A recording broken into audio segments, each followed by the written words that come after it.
Okay, imagine waking up as a 6-year-old child back in 1944. It's early evening, and suddenly, the sky just completely erupts in these blinding red flashes. You hear this terrifying rhythmic roaring noise filling the air, like a woof woof woof sound.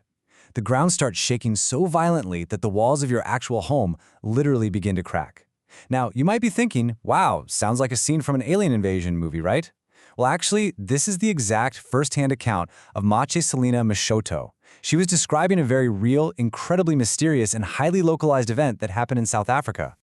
So, welcome to today's Explainer. We're going to be diving deep into the cosmic echo following a star to empire. Honestly, this is one of my favorite topics because it's essentially a cosmic detective story. It's this wild intersection where astronomy, ancient architecture, and modern faith all absolutely collide. And the huge burning question at the center of this whole mystery is this: how exactly did a star falling from the sky build an entire civilization and belief system, and then, against all odds, trigger the exact same sequence of events 7 centuries later? I mean, what are the chances, right? But before we can unravel that, we really need to wrap our heads around the sheer scale of what this cosmic event actually created in the modern day. 30 million. Just let that number sink in for a second. 30 million.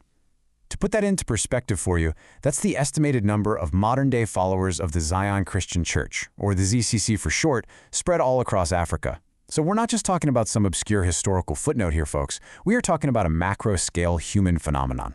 See, the ZCC is one of the largest socio-political belief systems in all of sub-Saharan Africa. Every single year, millions of these followers pack up and undertake this massive, incredible pilgrimage to their headquarters. This place is called Zion City, Moria, and it's located in South Africa's Limpopo province. But here's the kicker. To understand exactly why millions of people flock to this specific, sacred location, we actually have to look up to the stars. Okay, let's unpack the DNA of the ZCC a bit. The church was founded by Bishop Engenis Lekenyane. And get this, the name Lekenyane, it literally translates to keepers of the star knowledge. I mean, you can't make that up. It is absolutely no coincidence that the central unifying emblem worn by millions of these followers is a 5-pointed star. In fact, the very origins of the whole church trace right back to a profound vision the bishop had in 1910.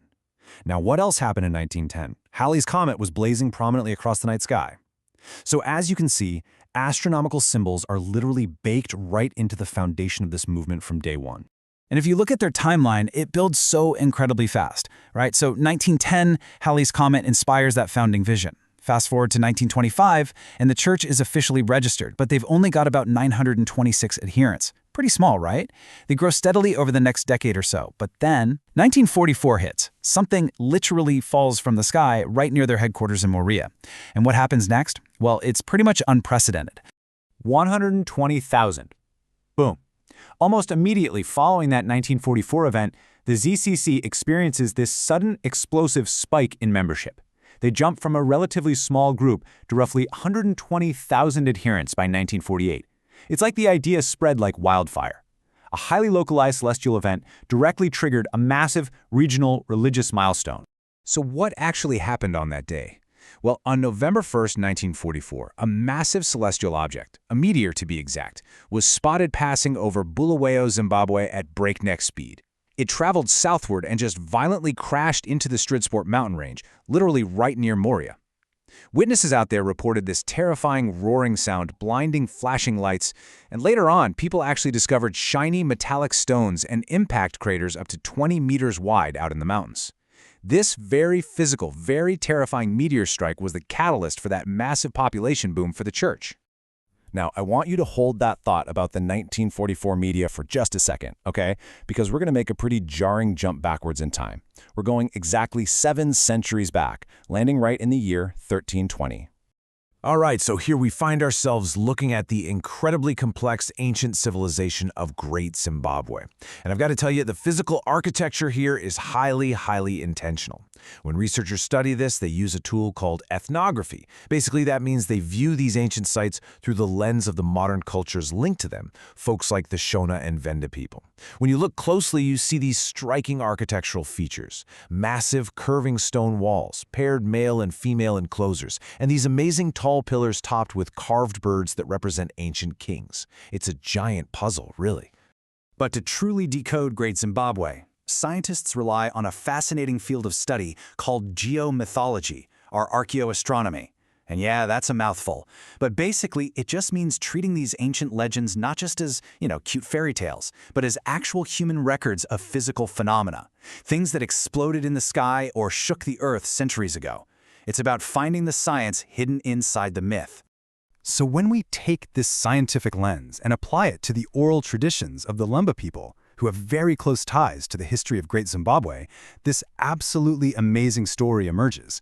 According to their lore, their ancestors were actually mobilized to migrate southwards because they were, quite literally, following a star. They say this brilliant object was visible after midnight, and its specific path determined their entire migration route.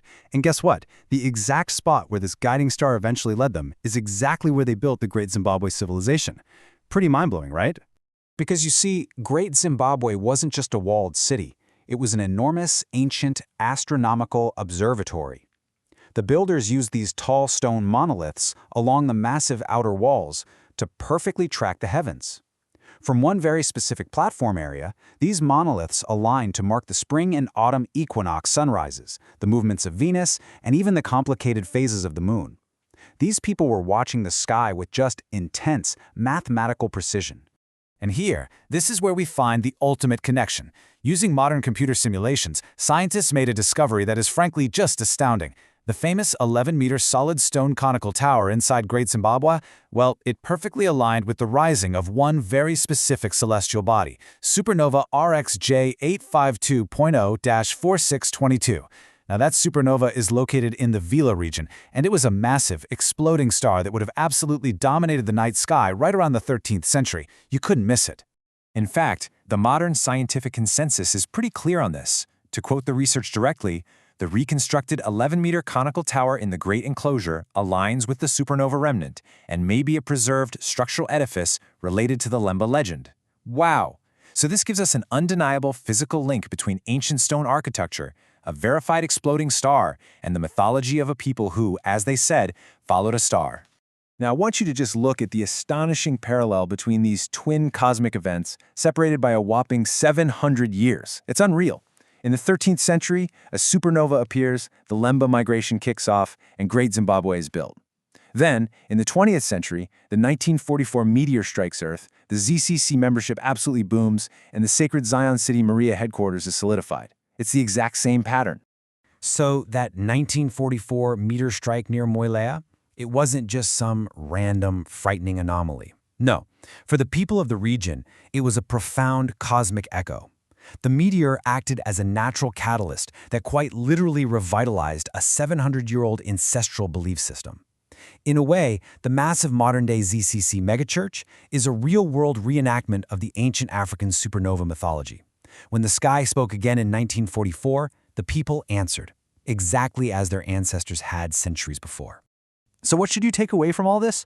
For me, it's the sheer power of the universe over the human story. I mean, from the ancient Lemba migrations all the way to the millions of ZCC followers today, verifiable astronomical events have directly shaped human movement. They've dictated the layout of stunning ancient architecture and fueled these enduring massive systems of faith in southern Africa. Science and belief aren't always at odds. Sometimes they're written together right there in the stars and the stones. Which leaves us with this final thought to ponder as we wrap up today's explainer.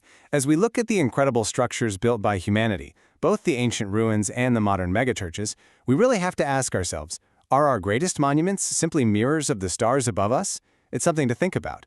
Thanks so much for joining me on this journey today, and hey, keep looking up.